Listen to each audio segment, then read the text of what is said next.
Centaur LH2 at 70%. Roger.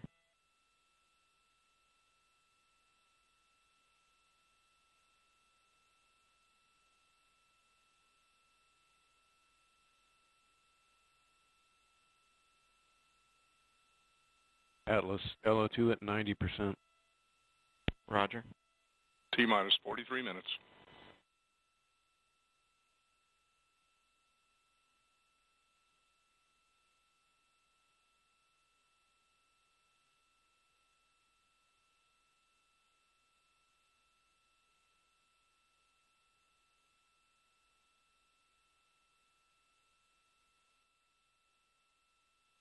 Two at 80%.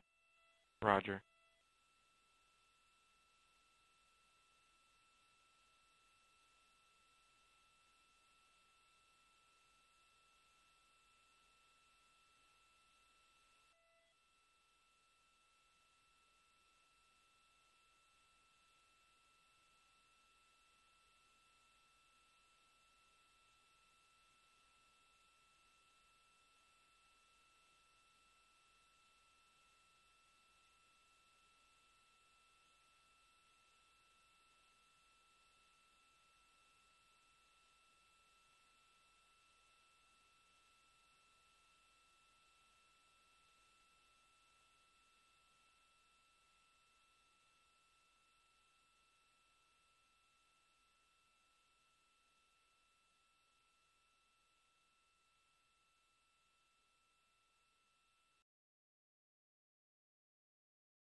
Centaur LH2 at 96.2%. Topping started.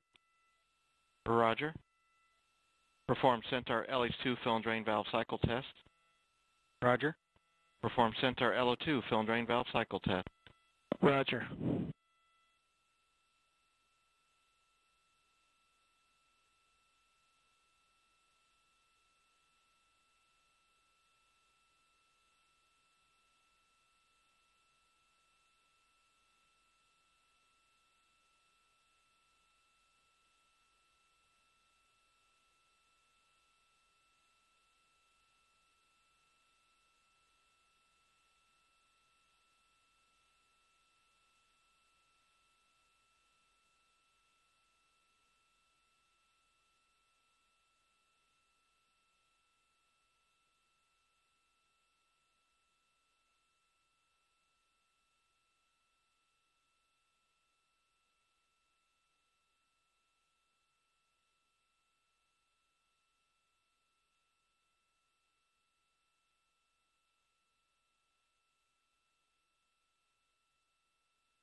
This was Atlas Launch Control, T-minus 36 minutes, 47 seconds and counting.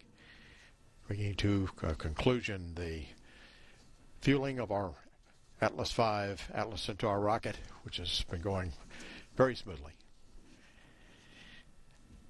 And at this time, we'd like to recognize NASA's Dr. Philip Tang, who passed away late in February. He worked for the Launch Services Program at Kennedy Space Center and had been at Kennedy more than 25 years Centaur LH2 fill and drain valve many cycle. different roles and assignments. At the time of his passing, he was supporting payload electrical work for the MMS mission being launched tonight.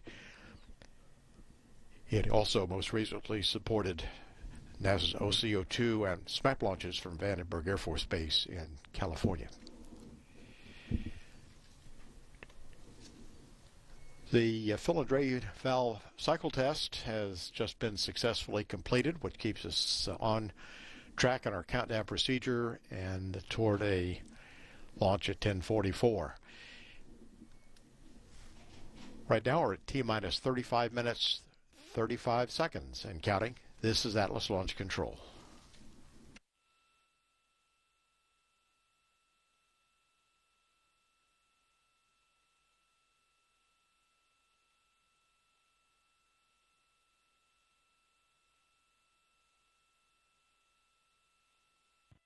Resume Centaur LH2 topping to flight level.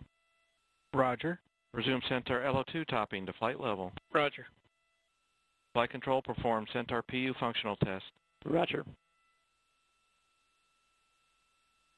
And counting. Upon liftoff, tracking of the Atlas V rocket will be done by the Air Force Eastern Range, beginning with the antennas here at Cape Canaveral Air Force Station and the Kennedy Space Center. At 49 seconds after liftoff, the Air Force Downrange Station near Jupiter Inlet in South Florida will also acquire the rocket until it loses signal about 8 minutes and 3 seconds after launch. At that point, coverage transitions to TDRS. The TDRS East tracking and data relay satellite will be first. As the rocket approaches the far side of the Earth, the Indian Ocean TDRS will be furnishing data, followed then by TDRS West over the Pacific Ocean. On the ground, supporting the spacecraft for the 4 spacecraft separation deployments as they occur, will be tracking stations in Hawaii, Vandenberg Air Force Base in California, and the New Boston tracking station in New Hampshire.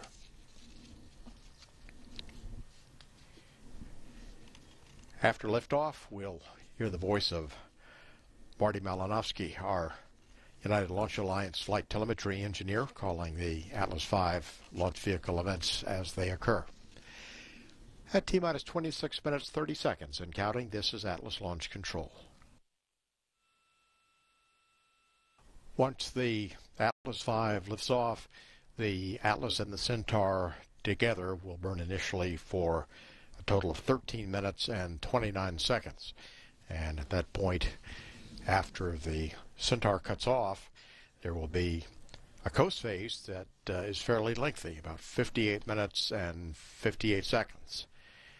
After the coast phase is complete, there will be the second burn of the Centaur, which lasts 5 minutes and 41 seconds, and then an unusually long burn before the spacecraft separation starts. There'll be a second coast phase lasting at about 14 minutes. And most of that time, our data will be coming through the tracking and data relay satellite system, but also once we begin the spacecraft deployments, of which there will be 4, we'll be getting data as well from Hawaii, Vandenberg Air Force Base in California, and the New Boston station in New Hampshire.